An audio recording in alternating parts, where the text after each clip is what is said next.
Hello, everyone.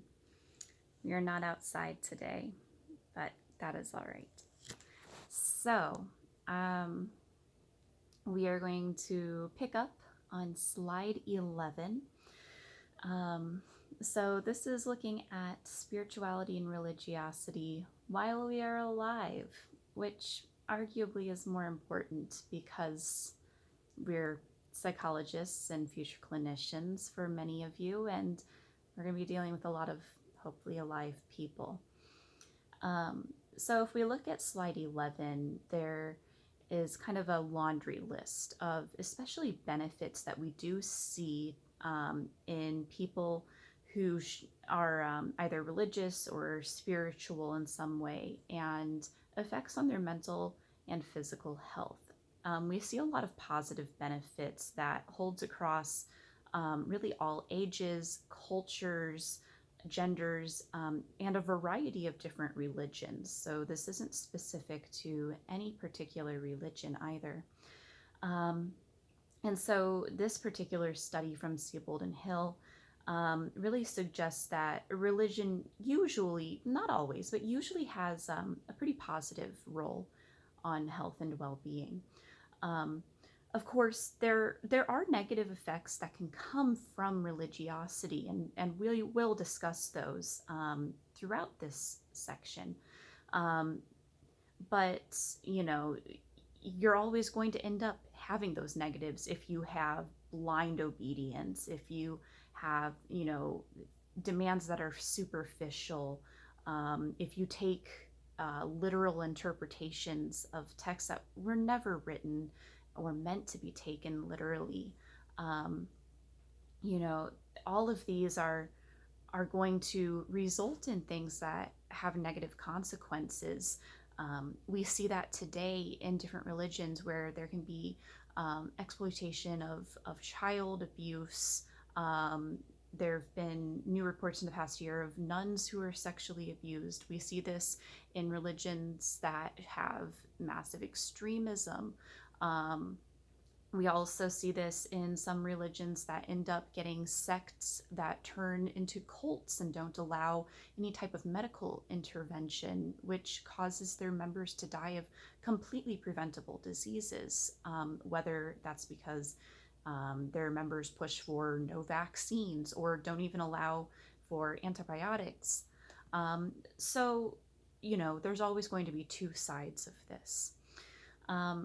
But one of the things that we really find from people who consistently practice religion is that these effects of spirituality and religiosity on mental health end up having effects on physical health as well. So there's these positive effects on well-being, on marital satisfaction, general psychological functioning, and there's also this negative relationship to some harmful behaviors. So people who are more spiritual or religious or religiously inclined are less likely to, do drugs or use alcohol, less likely to commit suicide or have delinquent or criminal behavior, all of which is protective to physical health.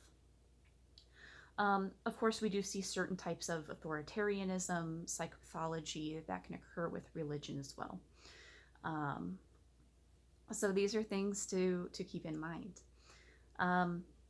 Moving on to slide 12, we see kind of some three main things that are beneficial to health for people who are more religious or spiritual.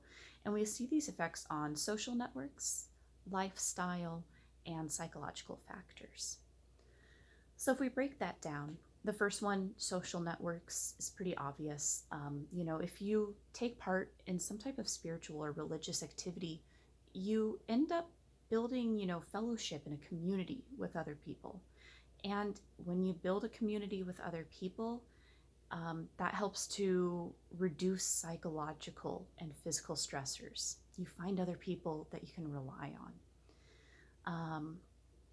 As for lifestyle, we see better health behaviors because of kind of a little bit of that group think together. But, the stress to eat better that's pushed in some religions, the push to maybe use less drugs and alcohol, less sexual behavior outside of, say, a marriage. And so all of these are also beneficial to physical health. And then for psychological factors, some of the things that we see include locus of control beliefs change. So people tend to believe that they have more control over their life. So whether that's through prayer or the ability to make those changes in their life and work toward them. We see higher acceptance from other people or from a God. So attributions of purpose and meaning to negative life events, which can help with coping. And also some optimism when explaining negative life events. So the negative life events that occur can often be blamed externally and be given meaning due to religion, rather than the blame being focused 100% on chance or oneself, where that may not actually be the case. So some of these help keep psychological health a little bit higher. Moving on to slide 13, this one is pretty self-explanatory. So the Weber paper that I have linked for you guys, actually, I just uploaded the PDF for you. So there have been correlations with, the higher someone's religion is, the lower the rates of depression, PTSD, the negative symptoms of schizophrenia, of suicide and suicidality, and different personality disorders. Of course, as always, take with a grain of salt that these are correlational studies. So do people who already are more prone to having less, depressive symptoms or something, go toward religion, or does religion cause this? That may be more up for debate, but these are trends that we definitely see. And then continuing on that Weber paper on slide 14, I mentioned before that when negative events happen, religion is used as a coping mechanism. It helps us understand what has happened in some more meaningful way. And because of that, we have found that people with higher rates of religion or spirituality have reduced anxiety and depression, especially during very troubling times. And they end up having these better social relationships because of it, and just kind of better well-being. And that may because they have a really good community support system. We see this in a lot of different groups of people, whether it's, a religious community, a family community, but in general, the larger and closer you are to a community, the better health and psychological well-being outcomes you're going to have. Quite often we see this in older adults as well, that one of the literally best indicators of mortality for older adults is how large their social network is, especially for family. And the more family members that they have, the larger community network they have, the longer they live and the better that they live. And this is something we see similarly in religious communities and people who are more religious. We see those lower rates of PTSD and depression after traumatic events, after even surgeries and traumatic injuries. So there have been studies that actually look at cardiac patients, cancer survivors, and how religion reduces PTSD afterwards. And it's just thought that this is due to people having a better sense of control. So on slide 15, we've got a question of, why else might spirituality benefit physical and mental health? And there's the idea that possibly it's because we become more grateful due to religion, and that this could help reduce depression when we're feeling more grateful for the things that we've gained, um, due to actions that are outside of ourselves. And that, this can be a complicated emotion, um, but that, being grateful can help us out. And that also forgiveness can be something that can help. So a need to seek forgiveness from others depends on our social intelligence and how we think about the transgressions that we've had against other people and what other people have done against us, and how we're able to feel empathy.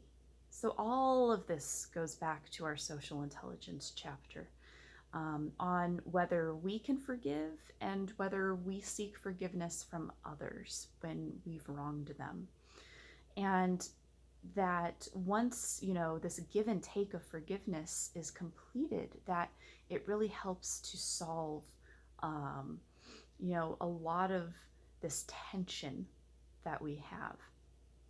And that forgiveness is often a really important part of many religions in fulfilling different religious values. So this often comes into play.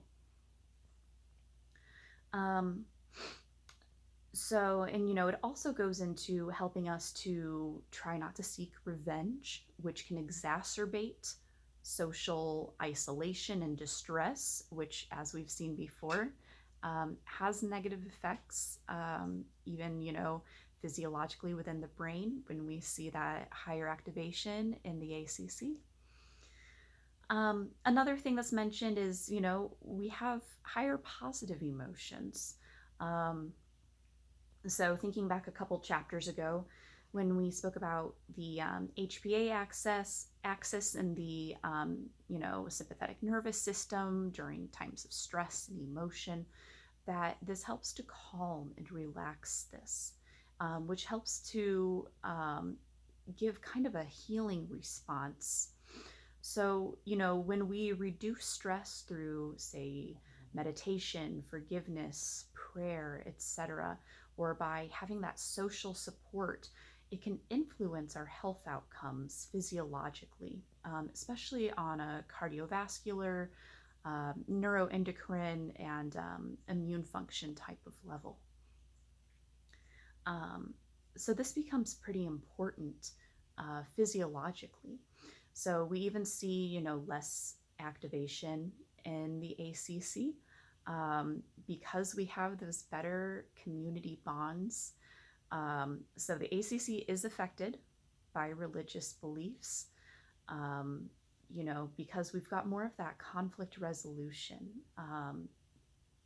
Things are more solved. And religious belief providing that coping, reducing stress and anxiety, and aiding in self-control of harmful behaviors all comes together to help with giving more of those mental and physical benefits. And then our last slide for this video, on slide 16, then the kind of opposite question of when might spirituality be maladaptive? Well, of course, whenever spirituality and religion are used for the wrong reasons, we're going to find problems. So when religion is used for non-religious reasons, we start to run into people going through these motions for the wrong reasons, and it's not as fulfilling, and it can cause distress along the way. So we start seeing spiritual struggle and it's associated with higher levels of depression, regardless of how high the level of religiosity is. Um, and we also get negative religious coping activity, um, which may result in even higher anxiety.